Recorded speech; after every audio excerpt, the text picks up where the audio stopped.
नमस्कार दोस्तों, कैसे हैं आप सब। आई होप आप सब बहुत अच्छे होंगे। तो दोस्तों, वास्तुशास्त्र के अनुसार पूजा घर हमारे घर का सबसे महत्वपूर्ण स्थान होता है। इसी स्थान से हमें सकारात्मक ऊर्जा प्राप्त होती है।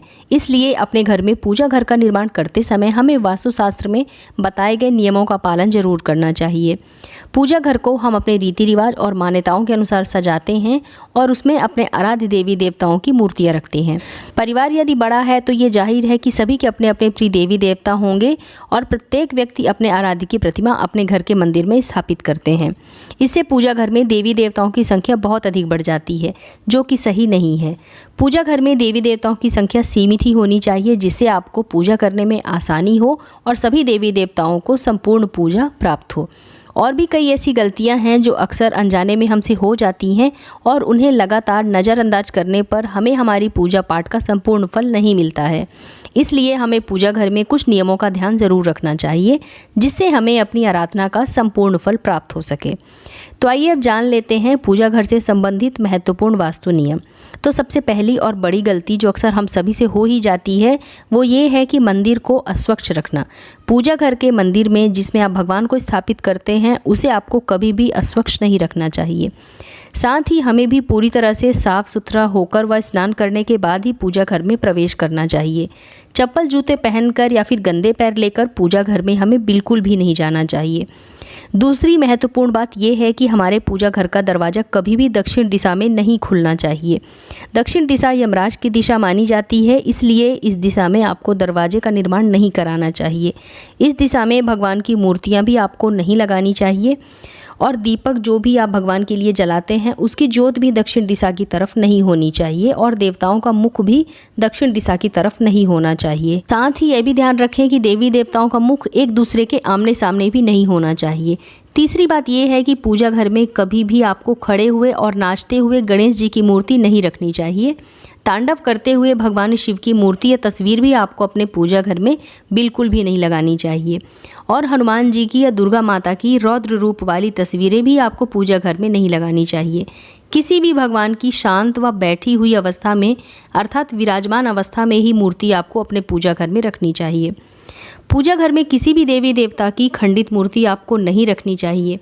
चौथी बात यह है कि पूजा घर में भूल कर भी किसी जीवित या मृत व्यक्ति की तस्वीर देवताओं के साथ आपको नहीं लगानी चाहिए। यह बिल्कुल भी शुभ नहीं माना जाता।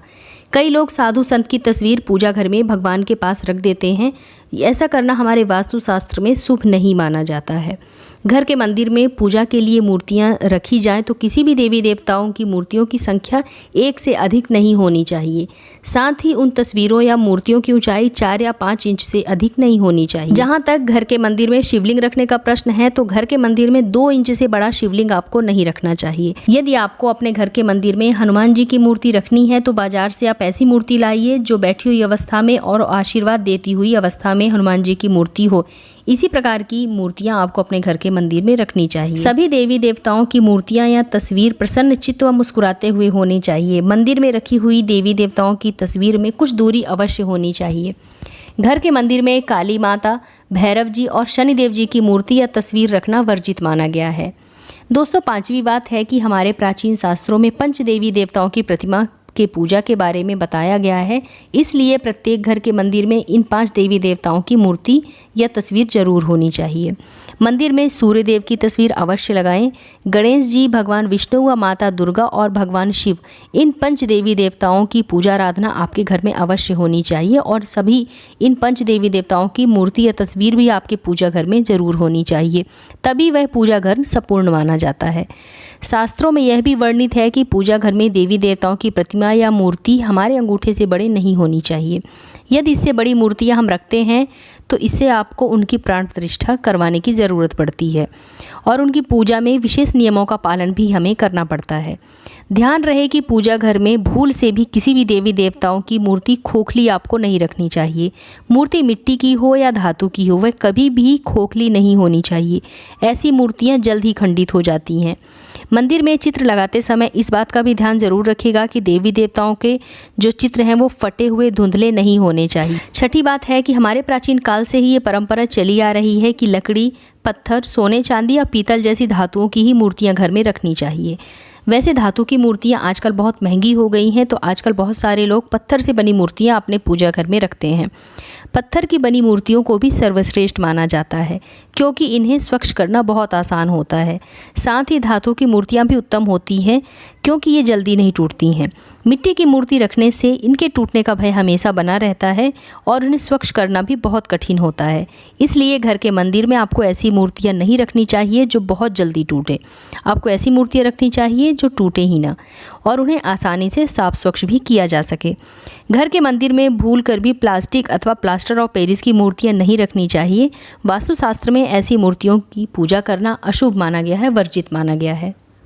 8वीं बात यह है कि वास्तुशास्त्र के अनुसार घर के मंदिर का स्थान कहाँ पर होना चाहिए। तो दोस्तों, जैसा कि आप सब जानते ही हैं कि भगवान इस संसार में कण कण में विराजमान है, लेकिन जब हम बात करते हैं मंदिर की, तो उसके लिए एक निश्चित स्थान की आवश्यकता होती है, ताकि पूजा करते समय, ईश्वर का स्मरण करते समय हमारा पूरी तरह से ध्यान ईश्वर के ऊपर केंद्रित हो। इसके लिए वास्तुशास्त्र में पूर्व दिशा का निर्धारण किया गया है। यदि मंदिर को पूर्व या उत्तर दिशा में आप बनवाते हैं या फिर पूर्व या उत्तर दिशा के मध्य में बनवाया जाए तो ये बहुत सर्वोत्तम होता है, क्योंकि यह स्थान सकारात्मक ऊर्जा का स्थान होता है। इसी दिशा से सकारात्मक ऊर्जा घर में प्रवेश करती है। लेकिन ध्यान रहे कि आपका मंदिर वॉशरूम या फिर शौचालय से कुछ दूरी पर ही होना चाहिए, पास में नहीं होना चाहिए। अपने घर में पूजा स्थल ऐसे स्थान पर भूल कर भी नहीं बनवाना चाहिए जहाँ से वॉशरूम पास पड़े या फिर वॉशरूम हो, क्योंकि वॉशरूम से, शौचालय से नकारात्मक ऊर्जा निकलती रहती है। तो ऐसे स्थान में मंदिर बनाने से हमें अशुभ परिणाम प्राप्त होते हैं और पूजा करते समय नकारात्मक विचार आपको परेशान कर सकते हैं, प्रभावित कर सकते हैं। पूजा घर आपको बेडरूम में भी नहीं रखना चाहिए, नहीं बनाना चाहिए। घर के मंदिर के संबंध में महत्वपूर्ण बात यह भी है कि जहाँ तक हो सके मंदिर आपके उठने बैठने की जगह से ऊंचे होना चाहिए, क्योंकि सभी देवी देवताओं का स्थान हम सभी से ऊंचा होता है। यदि पूजा घर बनाने के लिए एक अलग कमरा हो तो ये सर्वोत्तम माना जाता है। घर के मंदिर में कभी भी आपको बिखरा हुआ सामान नहीं रखना चाहिए। देवी देवताओं की मूर्तियाँ पूजा घर में व्यवस्थित रखनी चाहिए और अन्य धार्मिक पुस्तकें भी आपको उसी स्थान पर रखनी चाहिए और व्यवस्थित करके रखनी चाहिए। घर के मंदिर में पूजा करने के बाद जली हुई माचिस की तीली, मुरझाया हुआ फूल, जली हुई बाती आदि सब हटा देना चाहिए। अपने पूजा स्थल को साफ सुथरा व स्वच्छ रखना चाहिए। घर के मंदिर में बिखरी हुई और जली हुई माचिस की तीली आपको नहीं रखनी चाहिए। अगर दीपक व धूप बत्ती जलाने के लिए आपको माचिस रखनी ही है तो उसे आपको सामने नहीं रखना चाहिए, बल्कि माचिस को किसी कागज़ या कपड़े में लपेटकर साइड में आपको रखना चाहिए, क्योंकि माचिस को पूजा घर में रखना शुभ नहीं माना जाता है। दीपक जलाने के बाद बुझी हुई माचिस की तीली को इधर उधर आपको नहीं फेंकना चाहिए, बल्कि उसे डस्टबिन में डाल देना चाहिए। ध्यान रहे कि पूजा घर में दीपक जलाने के लिए आपको लाइटर वगैरह का इस्तेमाल बिल्कुल भी नहीं करना चाहिए। तो दोस्तों, इस प्रकार से आप अपने पूजा घर में वास्तुशास्त्र के नियमों का पालन करके सकारात्मक ऊर्जा का निर्माण कर सकते हैं। वह पूजा पाठ करने का पूर्ण फल आप प्राप्त कर सकते हैं।